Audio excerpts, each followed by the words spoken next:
안녕하세요. 금요사건 파일 디바제식합니다. 2005년 2월 18일 오후 4시, 천안시에 살던 중년 여성 48살 조상묵 씨는 저녁 약속을 위해 먼 길을 떠나게 됩니다. 사실 얼마 전까지 그녀는 충청북도 청주시에 있는 오송읍에 살고 있었어요. 그러다 최근 남편의 직장 문제 때문에 천안으로 이사하게 됐죠. 그래도 여전히 옛 동네에 부녀회장으로 활동을 하고 있었고, 이날도 그 정기 모임에 참석하기 위해 청주로 향하게 된 겁니다. 근데 그 여정이 쉽지만은 않아요. 천안역에서 기차를 타고 조치원역에 도착을 한 후에 다시 버스로 이동을 해야 하는 거의 2시간 남짓의 길이었습니다. 그렇게 저녁 6시쯤 그녀는 약속 장소인 청주 해물탕집 식당에 도착합니다. 이미 여러 명의 부녀 회원들이 모여 있었고요. 오랜만에 만나서 밥도 먹고 이야기꽃을 피우게 되죠. 분위기가 무르익으면서 술잔도 오갔습니다. 그러다가 저녁 7시 50분쯤 누군가 이 차로 노래방 가자 라는 제안을 하게 돼요. 상묵 씨를 포함해서 대부분이 그래 가자 하면서 흔쾌히 동의했고요. 다만 이때 인원이 워낙 많으니까 봉고차 2대로 나눠서 가기로 했죠. 그렇게 차를 타고 가던 중 문득 상묵 씨는 이 차까지 갔다가는 집에 가는 기차를 놓칠 수도 있겠다는 우려가 들었습니다.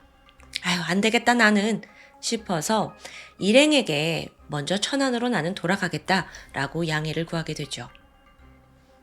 잠시 후 그녀는 36번 국도의 미호천교 부근 궁평 삼리 버스 정류장에서 하차합니다. 모두와 작별 인사를 하게 되는데 사실 여기서 버스를 타고 조치원역으로 가려고 했었어요. 근데 마침 간발의 차이로 그 버스를 놓치고 말았죠. 이걸 본 부녀 회원들은 내가 다음 버스 같이 기다려줄게 라고 했지만 상묵 씨는 좀 미안하잖아요. 그래서 한사코 괜찮다며 사양하게 됩니다. 그렇게 봉고차가 떠났고 약 5분 후인 저녁 8시 5분 뒤따라가고 있던 2번째 봉고차에서 그 안에 타고 있던 부녀 회원들이 정류장에 서 있는 상묵 씨를 목격합니다. 그리고 이게 그녀의 마지막 목격담이죠. 실종을 가장 먼저 눈치챈 건 남편 이 씨였습니다. 기차를 탔어야 할 시간이 한참 지났는데도 연락이 오지 않더라고요. 전화를 걸었지만 휴대폰은 꺼져 있고요. 남편은 걱정되는 마음에 부녀 회원들에게 연락을 했는데 먼저 집에 간다고 해서 정류장에 내려줬다. 아직 안 왔냐? 라고 다들 행방을 모르는 듯해요. 이때 남편은 또 혹시라도 아내가 배터리가 없나 싶어서 밤늦게까지 일단 기다려봅니다. 하지만 결국 상묵 씨는 돌아오지 않았어요. 속이 타들어가던 남편은 경찰에 실종 신고를 접수했죠. 수사에 나선 경찰은 가장 먼저 그 버스, 기차 다 탑승을 했는지 기록을 확인합니다. 그런데 상묵 씨가 탄 흔적이 없어요. 여기서 경찰은 단순 가출의 가능성을 고려하진 않았는데요. 그 이유는 실종 직전까지 부녀 회원들과 즐거운 시간 보냈고 또 집으로 가는 기차표까지 다 구매를 해뒀기 때문입니다. 가출 가능성 희박해요. 그럼 이제 마지막 지점인 그 버스 정류장을 좀 살펴봐야 할 텐데 여기가 매우 어둡고 외진 곳에 위치해 있습니다. 정류장 바로 옆과 또 미호천 다리가 끝나는 부분에 가로등이 하나씩 있긴 한데 밤 8시 10분쯤에는 해가 졌잖아요. 그러니까 더 어둡고 또 여긴 평소에도 워낙 인적이 드문 곳이에요. 심지어 주변에 CCTV도 없고요. 상묵 씨의 마지막 행적을 도저히 확인할 길이 없는 겁니다. 그런데 아주 중요한 단서 하나가 발견됐죠. 실종 당일 밤 11시에 상묵 씨의 카드가 사용된 기록이 나온 거예요. 어디였냐면 그 정류장에서 불과 6km 떨어진 조치원 읍에 있는 농협 ATM 기기였습니다. 그리고 심지어 여기서 2차례에 걸쳐 총 55만 원이 인출됐어요. 이뿐만이 아니죠. 다음날 아침 10시에도 인근 상가 ATM기에서 추가로 4만 원이 인출됩니다. 이게 과연 상묵 씨 본인이었을까요? CCTV 확인을 했죠. 그랬더니 카드에서 돈을 빼간 건 정체불명의 남성입니다. 그는 얼굴을 가리기 위해서 후드를 깊게 눌렀었는데 키는 한 168에서 170, 보통 체격의 남성이에요. 앞서 현금 인출을 한 것 외에도 이 남성은요, 상묵 씨의 남편 명의 신용카드로도 현금 인출을 시도했어요. 하지만 2번이나 비밀번호 입력에 실패하면서 포기하고 말았죠. 그런데 여기서 주목해야 할 장면이 있습니다. 최초 인출을 했을 당시 범인은 상묵 씨의 카드 비밀번호를 정확히 알고 있었어요. 그걸로 손쉽게 돈을 빼간 거고요. 하지만 남편 카드 비밀번호는 2번이나 오류가 났다고 했죠. 경찰은 이 시점에서 어쩌면 조상묵 씨가 더 이상 비밀번호를 말할 수 없는 상태가 아니었나라고 봅니다. 즉 너무도 안타깝지만 그녀가 실종된 저녁 8시 10분부터 11시 그 사이에 그녀가 납치됐고 협박을 당한 후 살해됐을 것으로 조심스럽게 예상합니다. 한편 경찰은 범인의 이동 경로도 분석해요. 자, 문제의 정류장에서 조치원 읍내까지는 총 3가지 경로로 이동이 가능합니다. 그 첫 번째는 정류장 바로 앞에 있는 왕복 4차선 도로를 이용하는 거고요. 2번째는 버스 정류장 바로 옆에 있는 미호천 뚝방길로 이동이 가능해요. 마지막 3번째는 정류장 반대편에 위치한 뚝방길이었죠. 이 중에 그 첫 번째 왕복 4차선 도로요. 이게 가장 빠른 길이긴 합니다. 근데 경찰로서는 범인이 여길 이용했을까? 라고 생각하게 돼요. 왜냐하면 통행량이 많은 곳이라 누군가를 납치하기에는 노출 위험이 커지잖아요. 또 이 4차선 도로 끝에는 치안센터까지 위치해 있었고요. 실제로 경찰이 무인 카메라 영상을 분석해서 사건 당시 도로를 지나간 14,000여 대의 차량을 조회합니다. 여기서 수상한 차량은 포착되지 않았어요. 그렇다면요.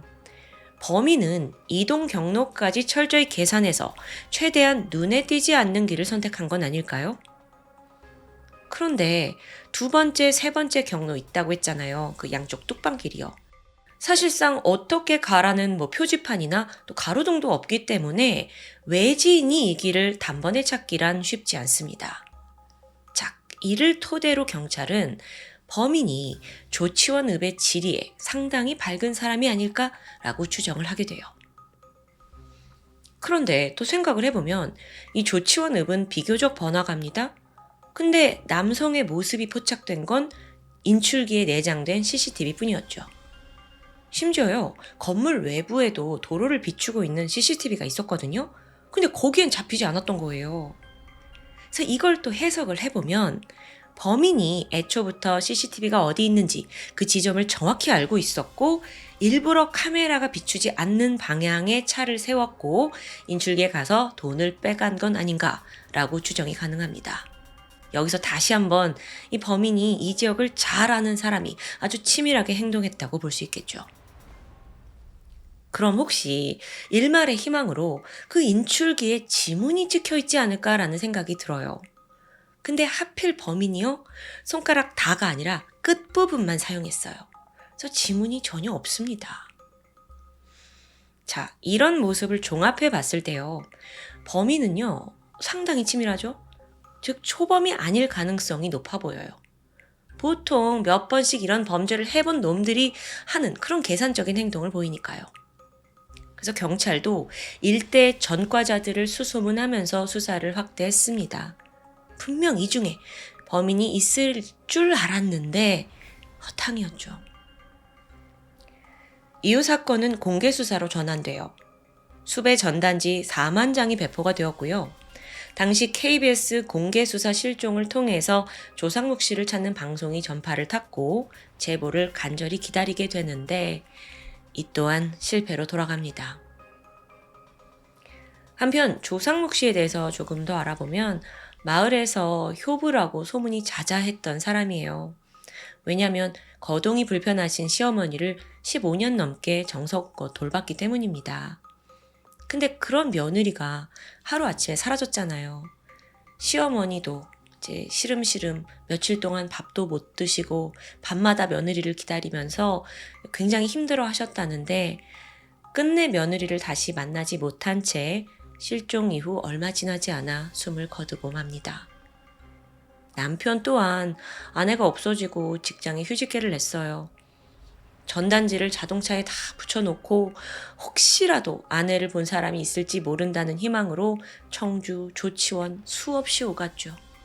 하지만 아내도 범인도 단서도 그 아무것도 발견되지 않은 채 사건은 5년간 답보 상태에 빠져버립니다. 한편 경찰의 수사 방향은 범인은 분명 이거 초범 아니야 라는 가능성에 주목하면서 유사한 범죄 전력에 있는 전과자들과 대조 작업을 지속하고 있었어요. 그러다 2009년에 기억하시겠지만 연쇄살인범 강호순이 검거가 됐죠. 그래서 경찰이 혹시나 싶어서 연관성을 조사합니다. 이게 범행 시기가 좀 겹치는 부분이 있거든요. 특이점은 발견되지 않았고요. 계속 조사가 이어지다가 한 해가 지나고 2010년 드디어 유력한 용의자가 떠올랐습니다. 그는 청주 일대에서 활동하던 연쇄살인마 43살의 안남기였죠. 그가 어떤 사람이냐면요. 지난 2000년 택시기사로 일하던 중 승객을 상대로 강간 미수 사건을 저질렀고요. 이 일로 3년간 복역을 합니다. 하지만 출소를 한 후에도 범죄를 멈추지 않았어요. 2004년부터 다시 택시를 이용해서 범행을 이어갔죠. 근데 여기서 그가 도급 택시라는 걸 운행했습니다. 도급 택시가 뭐냐? 이건 정식으로 택시 회사에 고용된 기사가 아닌데도 불구하고 일정 금액 좀 지불하고 택시 회사로부터 차 빌려서 돈을 버는 방식이에요. 분명 이건 불법이죠. 근데 2000년대에는 꽤 성행했다고 합니다. 문제가 뭐냐면 도급 택시는 회사의 통제나 관리에서 벗어나 있어요. 그래서 범죄가 발생해도 적발될 가능성이 매우 낮죠. 거기에다가 이 차량을 정기적으로 검사하지 않기 때문에 행여나 시신이나 범행 흔적이 발각될 위험도 적고요. 2004년 택시를 몰던 안남기는 지적장애가 있는 22살 여성 승객을 자신의 집으로 데려갔고 성폭행한 뒤 살해합니다. 시신은 세종시에 있는 조천변에 유기했어요. 그 이후에도 2009년과 2010년에 3명의 여성을 납치하고 현금을 뺏은 후에 시신을 유기했고요. 그의 연쇄살인은요, 2010년 3월 시신을 유기하는 장면이 CCTV에 잡히면서 꼬리가 잡히게 된 겁니다. 안남기가 검거됐잖아요. 그리고 나서 자세히 보니까 이게 조상묵 씨 실종 사건과 그의 범행 수법이 뭔가 유사점이 꽤 많아 보였던 거예요. 생각해보면 피해자들 모두 20대에서 40대 여성이었고요. 청주 일대에서 실종되거나 살해됐습니다. 조 씨 또한 48살로 청주시 인근 조치원 읍에서 실종됐고요. 결정적으로 당시 CCTV에 포착된 그 ATM기 남성 있잖아요. 그 남성의 체형과 안남기의 체형이 유사해요. 그래서 경찰이 계속 그를 주목하고 있었죠. 그런데 사실 이 과정엔 한 가지 풀리지 않는 부분도 있습니다. 바로 공백기인데요. 안남기는 2004년에 살인을 저지른 후 2009년까지 추가 범죄를 저지르지 않았어요. 그러니까 한 5년간의 공백기가 있었던 거죠. 그리고 이 시기 2005년에 조상묵 씨의 실종 사건이 발생했고요. 자, 이해를 좀 쉽게 하기 위해서 2005년 조상묵 씨 사건을 기준으로 안남기 사건을 전 범죄를 A라고 하고 그 이후를 B라고 해볼게요. 5년의 공백을 깨고 저지른 2건의 B 시기의 범죄에서는 이상하게 주기가 급격히 짧아졌어요. 그렇다 보니까 정말 이 5년이라는 공백기에 아무런 범죄도 저지르지 않았을까 하는 의심이 들게 된 거죠. 게다가 과거 A 시기에 성폭행이 주 목적이긴 했지만 그래도 금품을 갈취한 정황은 없습니다. 그의 범죄 패턴에서요. 하지만 B 시기의 범죄를 보면 2009년과 2010년에는 피해자 카드로 현금을 인출하는 수법이 추가돼요. 이 또한 그 공백기에 있었다고 추정되는 조상묵 씨 사건에서 보였던 패턴이죠. 만약에 안남기가 2005년 조상목 씨를 살해한 범인이라면 그날의 사건을 계기로 이후의 범행 수법이 진화했을 수도 있겠다라는 분석이 가능해집니다. 물론 이건 가정일 뿐이고요. 안남기의 범행이 택시를 이용했다라는 점도 주목할 만해요. 조 씨가 실종된 정류장 어둡고 인적이 드물다고 했잖아요. 근데 수사 당시 현장에서 유류품이나 범행 흔적은 사실상 전혀 없었어요. 근데 만약에 강제로 차에 태웠다면 실랑이가 있었을 거고 최소한의 흔적이 남지 않았을까요? 근데 그게 아니었으니까 피해자가 스스로 차에 탑승한 건 아닐까라고 해석이 가능해집니다. 자, 방금 전에 이제 역으로 가는 버스 놓쳤잖아요. 그럼 조 씨가 혹시 택시를 선택한 게 아닐까? 실제로 택시비가 한 6천 원 정도로 이렇게 부담스럽지 않은 거리였거든요. 자, 그래서 경찰이 조상묵 씨가 안남기가 운전하는 택시를 탔을 것으로 강하게 추정하게 된 겁니다. 여러분도 지금 여기까지 들어봤을 때 왜 경찰이 그를 범인으로 보는지 이해가 가실 거예요. 하지만 안남기의 반응은 어땠을까요? 완전하게 혐의 부인했죠. 사건이 벌어졌던 그 2005년에 자기는 택시 그만두고 대리운전만 했대요. 그래서 확인을 해봤죠. 실제로 그는 2004년부터 2006년까지 대리운전 기사로 일을 했습니다. 하지만 남들 모르게 도급 택시를 운영했을 가능성을 배제할 순 없어요. 심지어 정식 기록도 없어서 추적도 불가능하고요. 경찰도 연관성을 찾으려고 추가 조사를 끈질기게 했지만 결국 2005년 조상목 씨 사건이 발생한 그 시기에 이 사람이 택시를 운영했다는 증거를 확보하는데 실패하고 맙니다. 아무리 강한 의심이 있었지만 직접적인 증거가 부족한 상황에서 안남기를 덜컥 용의자로 특정할 수는 없겠죠.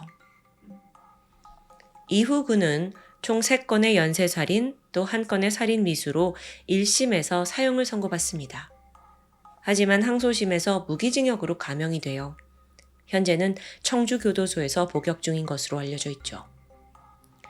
여전히 그는 조상묵 씨 실종 사건에서만큼은 무죄를 주장합니다.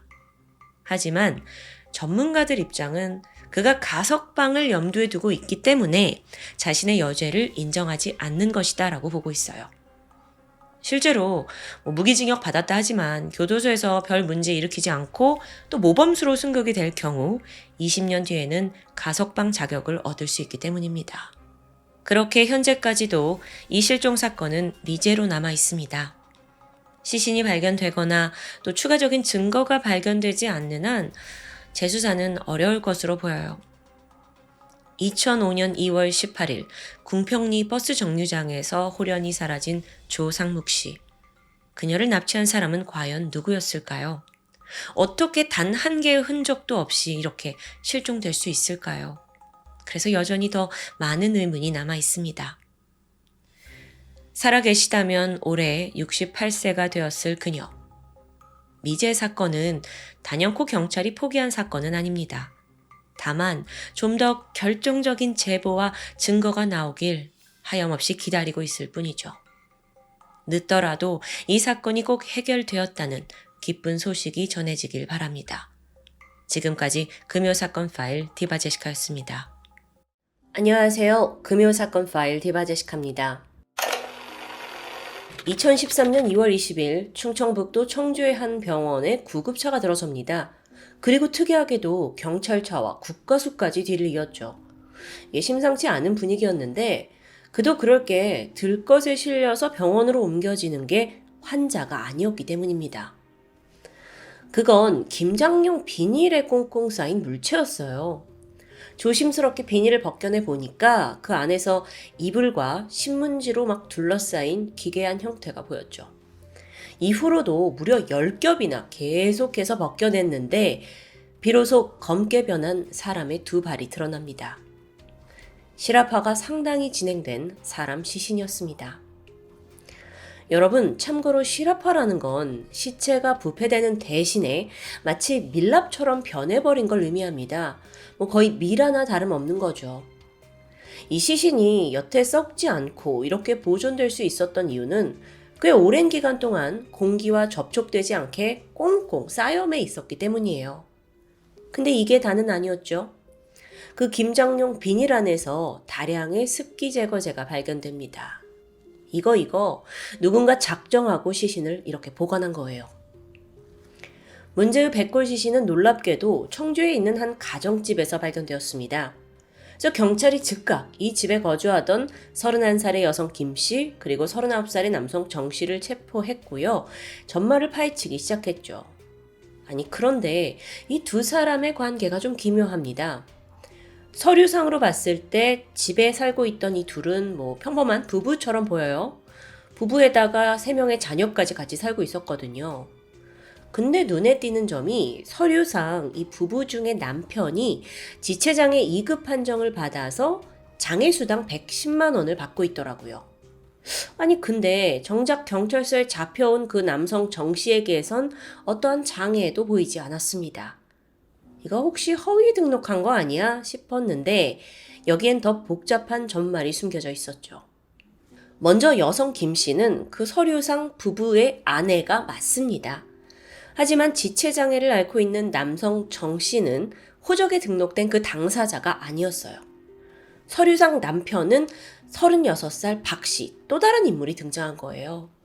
그럼 그 진짜 남편이 어디 있을까? 경찰이 이 남편의 행방을 찾기 위해 생존 반응을 확인했습니다. 그러자 놀랍게도 지난 4년간 그 박 씨의 명의로 된 금융 거래, 휴대폰, 병원 기록까지 전무합니다. 4년 동안이나요. 예상하셨겠지만 앞서 미라가 돼서 병원에 온 그 시신의 주인이 바로 남편 박 씨였습니다. 그나마 실화파가 되어 있던 탓에 사인을 밝히는 게 아주 어렵진 않았어요. 부검을 해보니까 시신의 목, 어깨, 등 뒤에 흉기로 찔린 상처가 발견된 거죠. 타살의 흔적입니다. 자, 그럼 이 시신이 발견됐을 당시 집안에서 함께 있다가 체포된 남편 정 씨, 이 사람 누군지 알아보니까 아내 김 씨의 내연남입니다. 즉, 이거 상황을 좀 정리해보면 집에서 죽은 남편이 미라가 될 때까지 방치한 채 내연남과 함께 살고 있었던 거예요. 이거 아주 시작부터 기괴하죠. 이후 경찰 조사를 통해 지난 4년간 미라와 동거한 이 엽기적인 사건 전말이 하나둘 드러납니다. 때는 2009년, 아내 김 씨는 온라인 채팅을 하면서 남성 정 씨를 만났고 두 사람이 내연 관계로 발전하게 돼요. 그러다 보니 종종 이제 아이들을 두고 집을 비우고 늦게 오는 일이 잦아졌죠. 당시에 남편 박 씨는요, 하반신이 마비된 상태로 대부분 집에 머물렀거든요. 근데 아내가 평소랑 점점 달라지는 거예요. 외출도 잦아졌고 이상한 걸 금세 눈치챕니다. 머지않아 불륜까지 발각되죠. 이때 남편은 거세게 분노했습니다. 그리고 참다 못해 아내에게 폭력을 휘둘러요. 실제로 이때쯤에 그 아내 김 씨 얼굴에서 멍을 봤다는 이웃들의 진술이 있었습니다. 근데 이런 상황에서 아내는 마음을 돌리지 않았어요. 오히려 내연남 정 씨에게 더 의존했죠. 남편한테 내가 이런 고통을 받고 있다 하는 처지를 한탄을 하고 삶을 계속 힘들다고 호소합니다. 그러다 보니 두 사람은 결국 남편을 살해하기로 마음먹어요. 2009년 3월 10일, 이날이 D-Day였습니다. 새벽 3시 고요한 밤에 내연남이던 정 씨가 서울 동대문구 제기동에 있는 이 김 씨 부부의 집에 침입해요. 앞서 아내가 미리 집 열쇠를 내연남한테 줬기 때문에 침입하는 건 어렵지 않았죠. 그 시간 남편은 깊게 잠이 들어 있었는데 게다가 이 사람은 하반신 마비잖아요. 그래서 내연남이 들어가서 남편을 제압하는 건 그렇게 어렵지 않았습니다. 완전히 무방비한 상태에서 내연남은 그를 흉기로 공격했고 결국 남편은 그 자리에서 숨을 거두고 맙니다. 그런데 여기서 더 끔찍한 건 당시 같은 공간에 3명의 자녀들이 함께 있었다는 점입니다. 아빠가 공격을 받고 막 비명을 질러요. 그러니까 아이들도 다 잠에서 깨어났죠? 그러자 이때 엄마 김 씨가 어떻게 행동했는지 아세요? 일단 이불로 아이들을 머리까지 다 덮어버려요. 그러니까 시야를 가리는 거죠. 그리고 나서 괜찮아 하고 토닥이면서 아이들을 다시 잠재웠습니다. 이후 남편의 숨이 끊어진 걸 확인한 두 사람은 시신을 우선 전기장판과 이불로 꽁꽁 싸매요. 그리고 장롱에 넣어두었죠. 그리고 다음날 아침에 아이들이 모두 학교를 갈 때까지 기다렸습니다. 다시 집이 비니까 두 사람이 본격적으로 작업을 시작해요. 장롱에서 시신을 꺼내서 손발을 묶고 랩하고 이불을 가지고 시신을 수차례 휘감았습니다. 이후 또 동원된 게 김장용 비닐, 종이박스, 신문지. 그렇게 무려 10겹에 달하는 양으로 시신을 계속 감쌌고요. 그 중간중간 제습제와 방부제까지 끼워 넣었죠. 그리고선 공업용 테이프로 다시 겉을 둘러서 절대 뜯어지지 않도록 단단히 조치합니다. 이렇게까지 한 이유는 아무래도 부패하는 냄새가 새어나가지 않을까 걱정한 것 같아요. 그렇게 하루 이틀 시간은 지나갑니다. 일단 아빠를 기다리는 그 아이들한테는 얘들아, 아빠는 지금 우리 가족 다 버리고 집을 나간 거야 라고 들러댔어요. 그렇게 일단 아이들을 단속하긴 했지만 점점 외부 주민들이 궁금해하기 시작했죠. 아니 그 새 아이들 아빠가 요즘 어디 갔어요? 보이질 않네요? 하고 근황을 궁금해하면서 묻는 겁니다. 도둑이 제발 저린다고 아내 김 씨는 여기에 부담을 느끼기 시작했어요. 더 이상 여기서 못 살겠다 싶었는지 이사를 결정합니다. 거기가 바로 내연남 정 씨의 고향 청주였습니다. 이때 김 씨는 아이들에게 정식으로 내연남을 소개해요. 우리 아빠는 이제 우리를 버리고 떠난 사람이잖아. 그러니까 이분이 우리 아빠인 거야. 너무 악랄하죠. 덕분에 애들은 엉뚱하게 아빠에 대한 원망을 키우면서 살아야 하잖아요. 또 갑자기 새로운 아빠가 막 집에 들어오고요. 근데 더 소름인 건 청주로 이사를 갈 때 시신도 함께 챙겼다는 거예요. 심지어 그 사이에 실업화가 상당히 진행이 되면서 수분이 많이 빠졌어요. 그래서 고작 그 70cm 정도에 불과한 이삿짐 상자에 이 시신을 넣어서 이동할 수 있었고요. 그렇게 온 청주의 집은 좁은 단칸방입니다. 와서 보니까 시신을 어디다 보관하지? 이게 고민이었어요. 그러다가 마침 눈에 들어온 게 있는데 이 벽 좀 위쪽에 달려있는 작은 다락방이 있었습니다. 여기는 보통 이불이나 안 쓰는 물건들을 넣는 창고 같은 곳인데 보니까 공간도 딱인 거예요. 그래서 김 씨와 정 씨 두 사람이 여기에다가 시신을 우겨 넣었죠. 그렇게 아이들과 함께 지내는 집에서 남편 시신과 동거를 시작한 겁니다. 한편 호적상 남편 박 씨는 여전히 살아있는 사람이에요. 사망신고하지 않았으니까요. 그래서 가족 앞으로 장애연금에 다자녀 정부 보조금까지 매달 116만 원 정도가 수령되었다고 합니다. 물론 복지센터에서 이걸 확인하기 위해 정기적으로 방문을 했죠. 근데 아내 김 씨가 그럴 때마다 남편이 지금 막 외출했다, 가족을 친척을 만나러 갔다 이렇게 둘러대면서 직원을 겨우 돌려보냈다고 합니다. 그렇게 무려 4년이라는 시간을 보낸 거예요. 아니 그러면 도대체 어떻게 이 사건이 수면에 드러나게 된 걸까요? 이거 자칫하면 그냥 영영 그 다락방 안에서 시신이 방치된 채 숨겨질 뻔했거든요. 발단은 아주 사소한 일 때문이었습니다. 새로운 아빠 그 내연남 정 씨가 어느 날 술을 먹은 거예요. 근데 이 사람이 좀 평소에도 술과 좀 도박에 푹 빠져 살던 인물이었습니다. 친한 후배하고 술을 마시고 거하게 취하게 됐는데 여기서 실언을 하게 되죠. 야, 내가 말이야 옛날에 사고를 좀 쳤는데 그거 네가 수습하는 거 좀 도와줄래? 그럼 내가 살해는 할게. 후배는 처음엔 이걸 좀 장난으로 받아들였다고 해요. 하지만 관심을 보이니까 정 씨가 아주 디테일하게 설명을 시작합니다. 내가 사람을 죽였고 그 시신을 김장봉투에 싸뒀는데 요즘 냄새가 나서 죽겠다. 이거 시신 나랑 같이 옮기거나 또는 그냥 시신을 닦아서 다시 보관하는 걸 도와주면 돈을 주겠다는 이야기. 이거 좀 장난 아니잖아요. 그래서 후배가 진지하게 무슨 일이 분명 있구나라고 의심을 했고 끝내 경찰에 제보하기로 결심한 겁니다. 2013년 2월 19일 신고를 받은 경찰이 우선 그 정 씨라는 남성에 대해 확인을 시작합니다. 신원 기록을 해보니까 어라, 이 정 씨가 지난 2000년 강도살인 미수죄로 징역 10년을 선고받은 전과가 있었어요. 그렇게 쭉 살다가 5년 전인 2008년에 가석방으로 출소했고요. 이거 쎄하죠. 그래서 본격적으로 수사에 돌입하는데 문제는 그 정 씨의 현재 거주지가 불분명하다는 겁니다. 그 제보자 후배가 뭐라고 말을 했냐면 이 정 씨가 무슨 여성하고 서울에서 원래 살다가 4년 전에 청주로 이사를 갔습니다. 여기까지밖에 정보를 주지 못했거든요. 청주라는 키워드가 있었기 때문에 일단 경찰은 지역 동사무소를 방문하게 돼요. 그리고 서울에서 4년 전 청주로 이사온 30대 여성, 여기에 먼저 신원 파악을 나서게 되죠.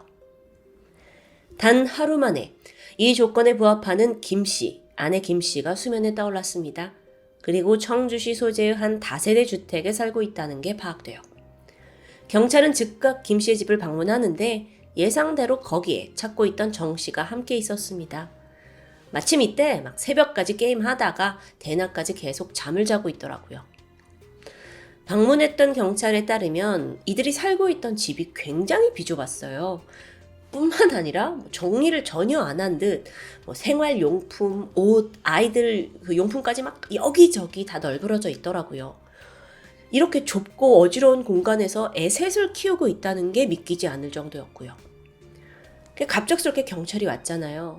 여기에 아내 김 씨가 거의 얼어붙은 듯 행동합니다. 경찰은 이미 알고 있었기 때문에 바로 다락방 수색했고 거기서 미라화된 시신이 발견된 겁니다. 김 씨와 정 씨는 자포자기한 듯 순순히 범행을 자백했죠. 그렇게 검거된 두 사람, 이 경찰 조사에서 아내 김 씨는 남편을 살해한 동기에 대해서 내가 도저히 폭력을 견딜 수 없었고 그러면서 아이들과는 떨어져 살 수 없기 때문에 그냥 남편을 죽이기로 했다고 말합니다. 하지만요, 사실 그녀가 평소 얼마나 심한 가정폭력에 시달렸는지는 정확히 알 수 없는 부분이에요. 게다가 남편을 죽이고 그 시신과 동거를 하면서 또 장애수당은 꼬박꼬박 받아왔잖아요. 이거 범죄 행위였습니다. 더구나 아이들한테는 아빠가 막 가족을 버린 파렴치한 사람으로 그냥 이미지를 만들었고요. 근데 생각해보면 사실 아빠는 단 한 번도 이 집을 떠난 적이 없죠. 시신이 되어서도 같이 있었으니까요. 아니 근데 도대체 어떻게 시신을 그렇게 애들도 있는 집에 둘 생각을 한 걸까요? 그리고 도대체 얼마나 여기에 방치할 수 있냐고요. 이제 재판 결과가 남았습니다. 근데 놀랍게도 1심에서 김 씨가 다소 가벼운 징역인 7년형을 받아요. 재판부가 뭐라고 했냐면 남편의 가정폭력에 시달리다가 내연남을 만나서 다소 소극적으로 범행에 가담한 것이고 또 자녀 3명을 양육해야 하기에 이렇게 징역을 한다라고 밝혔는데요. 한편 공범인 정 씨는 가석방 상태였잖아요. 그걸 감안해서 징역 20년에 위치 추적장치 부착 20년을 선고받습니다. 또 재범 위험성이 높기 때문에 아무래도 이런 중형이 불가피했던 것 같아요. 하지만 이 1심의 결과를 김 씨와 정 씨 둘 다 받아들이지 않았습니다. 바로 항소를 했는데 2심 재판부에서 반전이 등장했죠. 두 사람에게는 각각 1심보다 더 무거운 형량이 내려진 겁니다. 김 씨에게는 징역 12년, 그리고 정 씨에게는 2년이 더 추가된 징역 22년. 이때 재판부는 피해자의 시신을 감추고 태연하게 사회생활을 한 건 반사회적인 범행이다. 그에 상응하는 처벌이 필요하다라고 말합니다. 그렇게 범인들은 죗값을 받게 되는데 여전히 마음에 걸리는 부분이 있습니다. 아무런 죄 없는 그 3명의 자녀들, 무려 4년간 떠난 줄 알았던 아빠와 사실은 같은 집에서 살고 있었다는 걸 알았을 때 아이들이 받을 충격과 트라우마가 어느 정도였을지 상상도 힘들죠. 지금쯤 이 아이들이 건강한 환경에서 잘 성장하고 있길 바라겠습니다.